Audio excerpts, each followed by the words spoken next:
A massive Ukrainian drone strike on the Russian capital overnight. According to Russian state media, defense forces intercepted more than 300 drones fired at Russia, with 91 of them specifically targeting the Moscow region. Officials say one person was killed and several others wounded. The attack unfolded just hours before critical talks between the US and Ukraine on ending the war with Russia. That meeting in Jeddah, Saudi Arabia, is set to begin in less than 2 hours. And it comes less than 2 weeks after the last US-Ukraine meeting at the White House ended quite badly. This time, Volodymyr Zelensky is not expected to take part in the actual talks with the US, but the Ukrainian president is in Saudi Arabia meeting with the Crown Prince. The top American diplomat says he wants to know what concessions Ukraine would be willing to make, adding that these talks will be key in determining whether the US will lift its pause on military aid and intelligence sharing. CNN's Claire Sebastian is following all of these developments, joins me here now in London. Claire, let's get to that massive drone attack we saw images of there in Moscow overnight. I guess the timing of this, unlikely to have been a coincidence with these talks set to get underway in less than 2 hours. Yeah, Christina, look, we haven't officially heard anything from Ukraine on this very large barrage of drones, some 337 in total shot down in various different regions, 91 over the Moscow region, according to the Russian Defense Ministry. Ukraine hasn't said anything, but I think, as you say, timing is hardly coincidental, coming ahead of these critical talks in Saudi Arabia. It was a fairly disruptive, not to mention destructive attack, one death. It's pretty rare to see deaths from Ukrainian drone attacks as far away from the Ukrainian border as this. I think there's only ever been one other in Moscow, and that was last September. So definitely noteworthy disruption as well, with airport closures and delays to flights there. And I think this is potentially, from Ukraine, a way of sending a message. Their long-range drone program is something that has been homegrown, that has proven extremely effective in this war in terms of hitting Russian military sites, energy infrastructure, and of course, on several occasions, the capital itself, again, far beyond the border. They claim, as of now, according to the defense minister, to be the world's largest producer of tactical and strategic drones. So this is, to quote the US president, a card potentially that they can play in this war and in peace talks. And as I said, this is happening on this extremely critical day diplomatically. In terms of what these talks in Saudi Arabia today could bring in terms of a path to peace, I think the expectations have been lowered somewhat by the US side ahead of this. Marco Rubio, the US Secretary of State, saying that this is really more of an exploratory meeting, that the US will be in listening mode,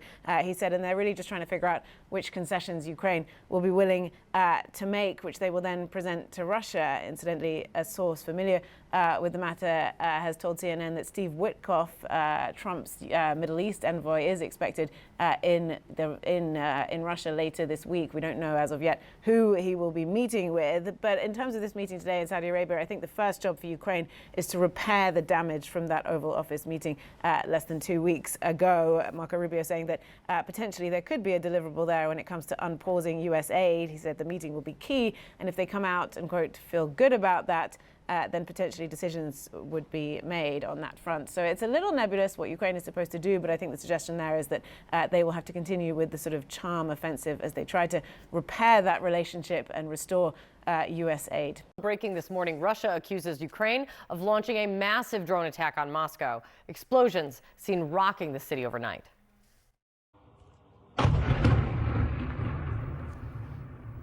In all, Russia says more than 300 drones were fired, nearly 100 targeting Moscow, and 2 people were killed. In Ukraine, more than 30 people have been killed since last Friday.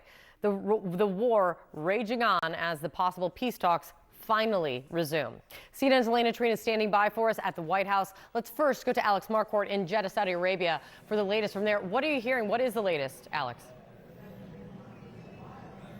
Well, Kate, this meeting has been underway for almost 2 hours now here at the Ritz-Carlton in Jeddah. They are behind closed doors. We have seen that video of the 2 delegations at that long table with Saudi officials at the head, Rubio and Waltz on one side across from the Ukrainian delegation led by the Zelensky Chief of Staff, Andriy Yermak. The vibe from both sides is quite good after a week and a half of really tumultuous relations. But coming into this meeting, Secretary Rubio said that he is hopeful that it will go well, but it's clear that he wants to hear something from the Ukrainian side. He said that they are in listening mode. They want to hear what concessions the Ukrainians might be willing to give in order to achieve some kind of peace deal with the Russians. Now, a few of us reporters spoke with Andriy Yermak, Zelensky's chief of staff, ahead of this meeting. He declined to say what concessions specifically they could offer, but here's a little bit of what he did say. Now we think it's necessary to discuss the most important how to start this process, and we're very open. And we want to have very constructive, deep, partners conversation with our American partners. So the priority, Yermak is saying, is jump-starting this process. Kate, we should note the U.S. has not specified what concessions they are expecting the Russians to give. You talked about the military and intelligence aid that has been halted for Ukraine. Rubio is saying that this meeting is key to essentially getting that turned back on. And then we have this massive Ukrainian strike against Russia overnight, perhaps one of the biggest carried out by drones since this war began. More than 300 drones fired at Russia, certainly coming at a very symbolic time.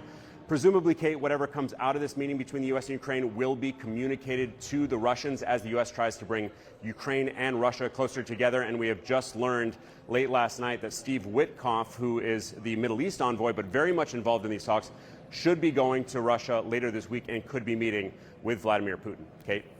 Yeah, I mean, really, what you're encapsulating perfectly is just how critical this week may shape up to be when it comes to trying to find a peaceful end to this war. Alex, thank you so much. Alex is going to be standing by, a lot to come out of Jeddah, but let's get over to the White House now. Elena Treen, as I mentioned, is standing by. Elena, what are you hearing from there this morning about all of this?